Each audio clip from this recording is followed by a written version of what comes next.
yang paling saya khawatirkan dari diri saya sendiri adalah saya itu tidak pede terhadap ibadah saya yang bersifat personal.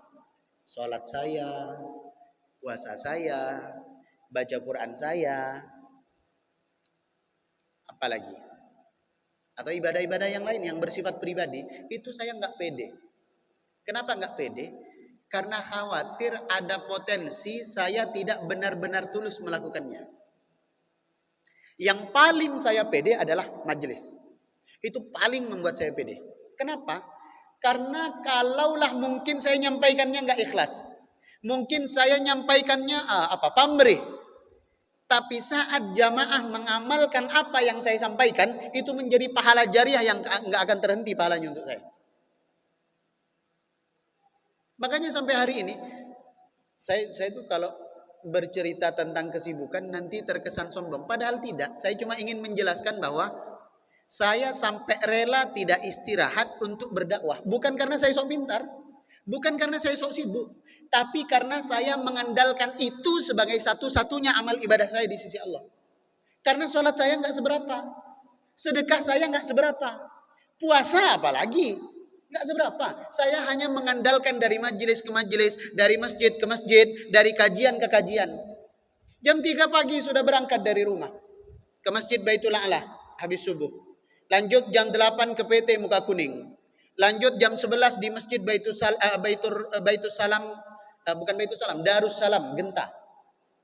Nanti siang di Geria Batu Haji Asri, kajian IKSB. Sore di Masjid Mediterania. Malam di Masjid Baitul Salam, nanti lepas Isya harus ngejar Maulid Nabi ke Sentuang. Capek mulai dari sebelum subuh sampai mau subuh. Belum pulang. Ganti baju di mobil, mandi di masjid. Bukan karena kita ini tidak capek, tapi karena saya yakin seyakin-yakinnya setiap ilmu yang disampaikan dan orang lain mengamalkan itu menjadi pahala yang tak akan pernah henti meskipun sampai suatu saat nanti saya meninggal dunia. Maka pelajarannya adalah setiap kita ini jamaah pasti dikasih kelebihan oleh Allah. Ada dikasih kelebihan ilmu, berbagilah dengan ilmunya. Karena itu amal yang luar biasa. Ada yang ilmunya nggak ada, tapi hartanya ada. Berbagilah dengan hartanya, karena itu amal yang luar biasa. Tidak akan putus sampai kita wafat. Ilmu nggak ada, harta nggak ada, waktu ada. Beramallah dengan waktunya. Kalau gotong royong hadir, kalau ada acara bersama, bikin apa, bongkar apa, bangun apa, bantu. Itu menjadi pahala yang nggak akan putus. Uang nggak ada, ilmu nggak ada, waktu nggak ada. Paling tidak kita mendoakan orang-orang yang ada di sekitar kita. Tapi dalam ayat ini Allah mensyaratkan pemberian itu harus bersyarat. Mungkin ngasih ilmu, ngasih waktu, ngasih uang, ngasih makanan, pakaian, bersyarat. Apa syaratnya? Wattaqah. Maka kalau disempurnakan bacaannya fa'amma man a'ta wattaqa. Barang siapa yang memberi dan disertai pemberiannya itu dengan ketakwaan kepada Allah Subhanahu wa taala. Jadi syaratnya adalah harus dilandasi dengan keyakinan kepada Allah Subhanahu wa taala. Berarti kalau begitu ada orang membantu, berbuat baik, menolong, tapi dia nggak bertakwa, berarti Allah nggak balas dong nanti. Allah balas. Allah itu maha bijaksana. Allah itu maha adil. Pasti dibalas. Tapi bedanya, kalau kita memberi, pemberian kita didasari dengan ketakwaan, kebaikan kita didasari dengan ketakwaan, maka Allah balas dua. Allah akan hapus dosa kita, dan Allah akan beri ganjaran yang tidak akan putus dan tidak akan henti mengalir.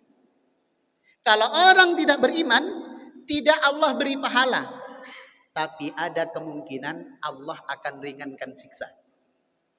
Nih, kalau misalnya kita pembangunan masjid, ada saudara yang non muslim mau ikut bantu, nyumbang karpet kah, nyumbang semen kah, atau acara Agustusan, jangan kita tolak.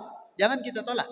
Karena di dalam Islam kita diajarkan seburuk-buruknya manusia kalau beramal soleh tetap dinilai sama Allah. Tapi cara menilainya memang beda. Tidak Allah beri pahala atas kebaikannya, melainkan Allah ringankan siksaannya. Apa dalilnya? Dalilnya adalah Abu Lahab. Entah kemarin dijelasin atau enggak waktu acara Maulid. Abu Lahab itu kan kafir. Sampai wafat kan kafir. Tidak beriman. Tapi disebut dalam kitab Mafahim Yajib Antusohah, disebut dalam satu riwayat bahwa setiap hari Senin nanti di akhirat, setiap hari Senin siksaan yang akan diterima oleh Abu Lahab itu diringankan. Setiap hari disiksa kecuali hari Senin. Kenapa? Karena Abu Lahab pernah bergembira atas lahirnya Nabi Muhammad, dan sebagai bentuk kegembiraannya dia memerdekakan budak perempuannya bernama Suwaibah. Padahal waktu itu kalau mau memerdekakan budak itu butuh tebusan kurang lebih 30 sampai 50 juta rupiah dikonversi ke uang zaman sekarang. Jadi Abu Lahab bersedekah, berbagi karena gembira atas lahirnya Nabi Muhammad, diringankan siksaannya setiap hari Senin. Ini menjadi dalil kalau kita memberi kepada orang, pemberiannya dilandasi dengan ketakwaan, dua kebaikannya. Allah akan hapus dosa kita dan Allah akan catat sebagai pahala yang tak akan berhenti mengalir. Tapi kalau kita tidak beriman, tidak bertakwa kepada Allah, tetap Allah balas, tapi tidak dibalas dalam bentuk pahala, melainkan dibalas dengan ringannya siksaan.